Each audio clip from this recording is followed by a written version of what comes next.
السلام علیکم، نمشکار، ست شری اکال اینڈ گڈ ایوننگ۔ میں ہوں عرض کاظمی اور آپ ہمیشہ کی طرح سے دیکھ رہے ہیں پوائنٹ آف ویو۔ ہمارے ساتھ ہیں جی وسیم الطاف صاحب، بہت شکریہ سر کہ آج آپ آئے، تھینک یو سو مچ جی thank you very much for inviting می۔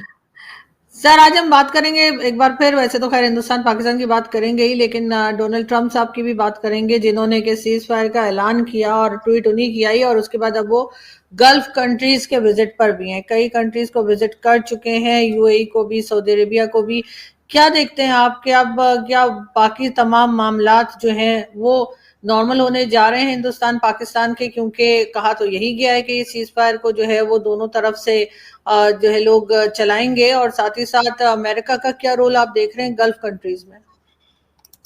دیکھیے پہلے گلف کنٹریز کی بات کر لیتے ہیں۔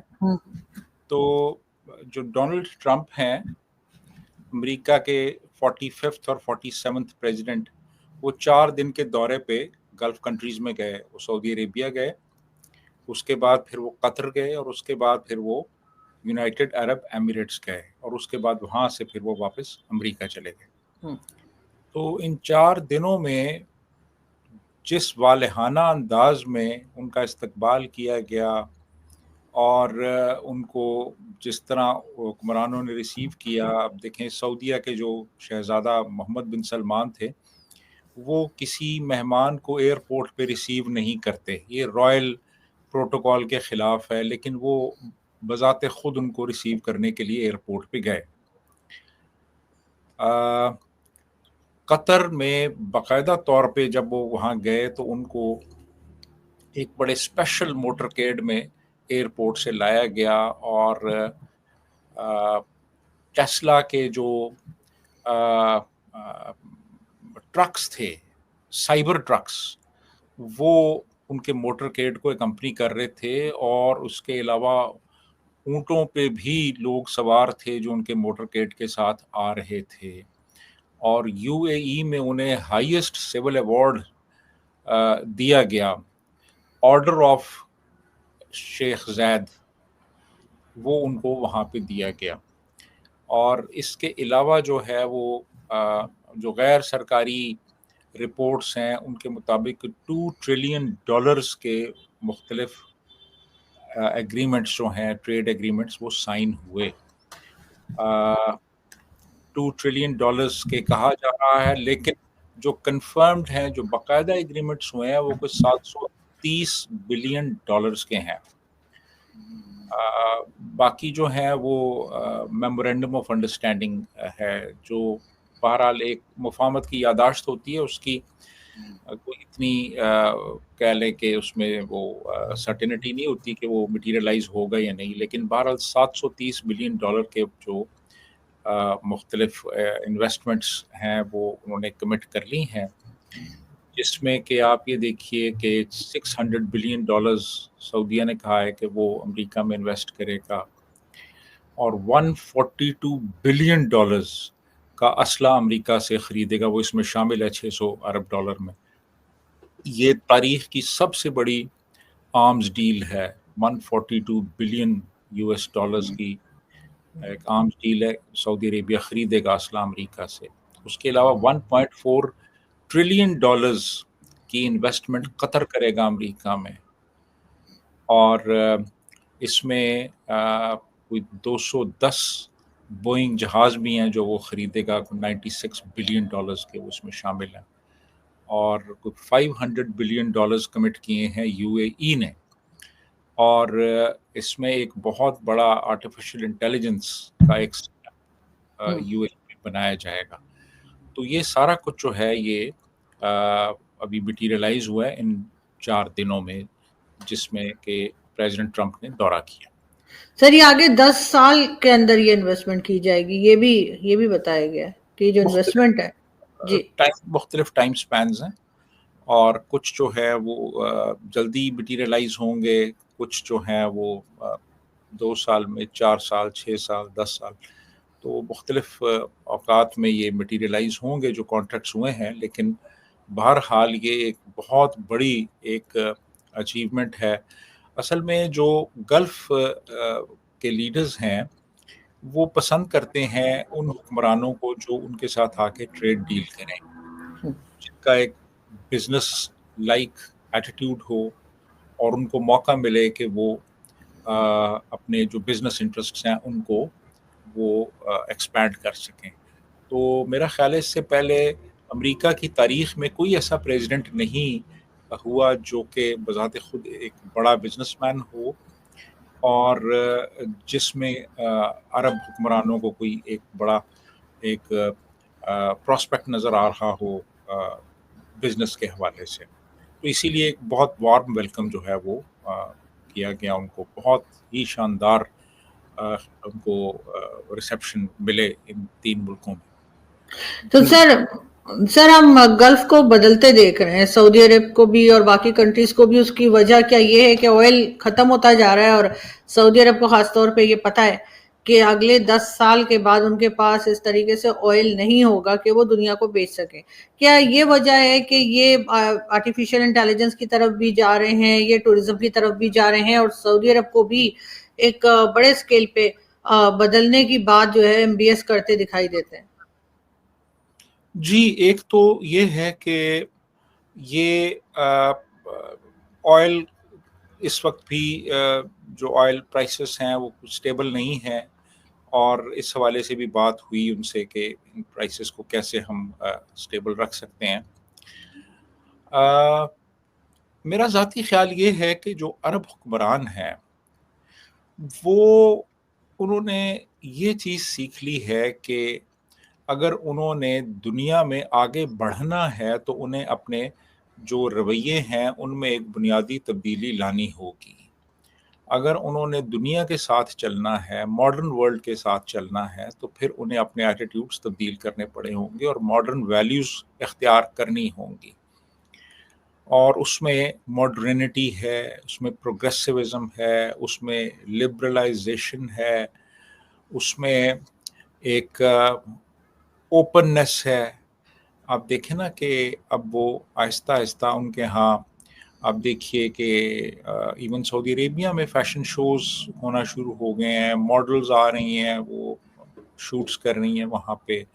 اس کے علاوہ وہاں پہ اب نائٹ لائف بھی شروع ہو چکی ہے اور آہستہ آہستہ وہ اسی ویسٹرن لائف سٹائل کی طرف جا رہے ہیں. اس کے ساتھ ساتھ صرف یہی نہیں ہو رہا بلکہ ہیوی انویسٹمنٹس ہو رہی ہیں وہاں پہ، اور وہ ہیوی انویسٹمنٹس کر رہے ہیں ویسٹ میں.